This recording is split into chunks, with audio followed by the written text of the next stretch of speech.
I, a 31 years old male, overheard my fiancée, 29 female, call her Mia, talking to her friends about how she sees me, and I'm crushed.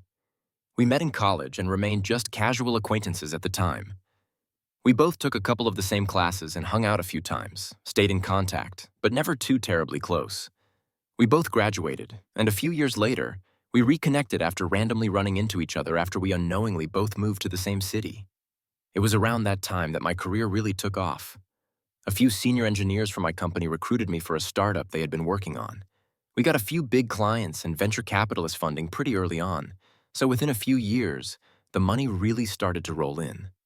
She and I started dating, and honestly, up until now, I've been nothing but happy. Things were going great, and I felt like I was really close to her. I've been nothing but doting and appreciative of her. This all began to shift last week when I overheard her talking to her friends about how she views me. I had planned to work later than usual, but came home early with a stomachache and went to lie on the bed.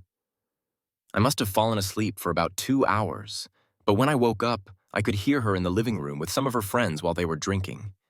The conversation was pretty casual until they started talking about the wedding and our relationship in general. Through the laughter, she went on to describe how she had landed herself the perfect rich simp, how she basically controlled me, and how I would give her the life she always wanted. I was just a tool for her to use. Her friends thought it was hysterical, and I know she was drinking, and I know maybe she was joking. But for me, the trust is gone. I don't feel like I can still marry her when I've heard in her own words that she sees me this way. When she later went to the bedroom, she seemed surprised to see me, but she also assumed I'd been asleep. I haven't confronted her yet, and I'm just dreading canceling the wedding, which is scheduled for next April. Update. Sorry it took me a couple of weeks to post an update, but it's been really hectic. I confronted her a couple of days after my initial post. I wanted to see if she would be honest, if there was even a chance of working this out, so I initially didn't allow her to know I personally overheard her. I told her I heard a rumor that she had been talking about me that way. She pressed me for a name, but after I refused to give her one, she flat out told me repeatedly that I had been lied to, that she would never talk about me that way. I then told her I personally overheard her. Then her entire demeanor changed. I think she hadn't considered that I'd been awake when she had her friends over, or that this was such a common topic of conversation that she didn't know exactly which specific conversation I had heard rumors of. I told her I was calling off the wedding. Then she started crying, and I genuinely felt bad, but at the same time, I can't really trust her anymore. She left, and I have no idea where she went, but I got a few calls from her friends later that night and the next morning. They were the same friends I overheard earlier, so I just never answered. Her dad randomly showed up that afternoon and seemed surprised at what I said. She hadn't given him a detailed reason for why I was calling off the wedding, just that she had lost my trust. She didn't have much to say after I told him, but said I should try to work things out. She came back the next day, and I still have no idea where she went, nor do I really care. I was blunt and told her she would need to find a new place somewhat soon. Since then, I've been spending as little time as possible at home, and she seems to be gradually removing some of her smaller personal items. It's a mess, and she keeps trying to salvage things, and when that fails, the crying starts. I'm glad I found out sooner rather than later. Update 2.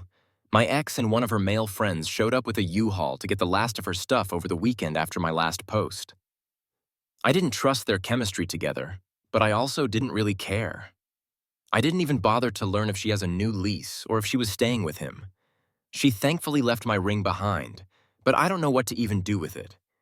It cost me $15,000 retail, but the resale looks like a fraction of the original cost. I also have a lot of work to do to recoup my deposits for the venue, caterer, and planner. Her mom called me the night after she left, but I didn't answer. I honestly didn't want to hear it. I've always had a great relationship with her, but she sounds so much like her daughter that I didn't know if I could take that conversation. I've had a really difficult time emotionally over the last month and a half dealing with this. I've always been a casual drinker, but lately I've been avoiding going home and drinking with old friends far more constantly to avoid having to deal with the fallout. I know it's not healthy, but it's all I could do to not fall apart completely. Some of that spilled over into my work, and I think the other founders noticed. I lead a small DevOps team and do a ton of technical work myself. Because of this, my mistakes are really easy to notice since they largely manifest in infrastructure breakage, CECD outages, and downtime in key applications. I don't know how exactly they learned what happened, but after I mentioned I wouldn't be going to see family during Thanksgiving, the CTO sent me a text asking me if I was home. Then he showed up with the CEO 30 minutes later the night before Thanksgiving. The CTO had apparently learned what happened a few days before, and he, along with his wife, had spent most of the day basically making me a feast. It was incredible. Beef bourguignon, bruschetta potato salad, lasagna, deviled eggs, duck roast. To say the least, the CEO brought an incredibly expensive bottle of whiskey and some high-end Japanese A5 steaks. I was brought to tears. I had never been shown this much love and appreciation in my entire life. I will never forget it. We basically just drank whiskey, ate food, and talked for hours. They gave me the rest of the year off and asked me to just make sure I delegated the most time-sensitive work. I'm not even sure what I'm going to do, but I'm thinking of vacationing in Ireland for a few weeks. Never mind, I have frozen leftovers for weeks.